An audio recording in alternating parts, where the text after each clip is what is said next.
এই জামাত ইসলাম কি নির্বাচন চেয়েছিল? এনসিপি নির্বাচন চেয়েছিল? ওরা বলেছিল 12ই ফেব্রুয়ারি বাংলাদেশে কোনো নির্বাচন হবে না। ডক্টর মোহাম্মদ ইউনূস, তার প্রতি শ্রদ্ধা রয়েছে, কিন্তু ডক্টর মোহাম্মদ ইউনূসের মাইনাস ফর্মুলা ছিল, বিএনপিকে মাইনাস করার ফর্মুলা।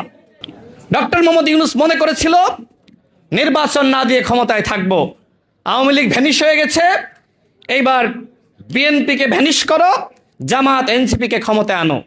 এই প্ল্যান ডক্টর মোহাম্মদ ইউনূসের ছিল। যেহেতু আমাদেরও তো দু একজন কাছের মানুষ সরকারে ছিল, অনেক তথ্যই তো পেয়েছি। অনেকে মনে করে যে ডক্টর মোহাম্মদ ইউনূস তো ফেরেশতা, এমনি এমনি নির্বাচন দিয়েছে। বন্ধুগণ, আমি বলতে চাই, ডক্টর মোহাম্মদ ইউনূসকে নির্বাচন দিতে বাধ্য করা হয়েছে, নির্বাচন আদায় করে নেওয়া হয়েছে। এই জামাত ইসলাম কি নির্বাচন চেয়েছিল? এনসিপি নির্বাচন চেয়েছিল? ওরা বলেছিল 12ই ফেব্রুয়ারি বাংলাদেশে কোনো নির্বাচন হবে না, বলেছিল না?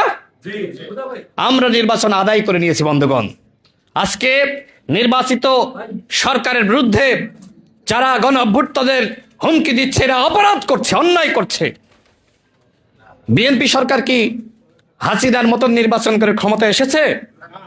জনগণের ভোটে বিএনপি সরকার ক্ষমতায় এসেছে। সুতরাং এইসব গণ অভ্যুত্থানের হুমকি দেওয়া বন্ধ করেন। গণ অভ্যুত্থানে তো সস্তা জিনিস না, বললেন আর হয়ে যাবে। জীবনে কখনো নেতৃত্ব দিয়েছেন? জামাতের নেতৃত্বে দেশে কখনো গণ অভ্যুত্থান হয়েছে?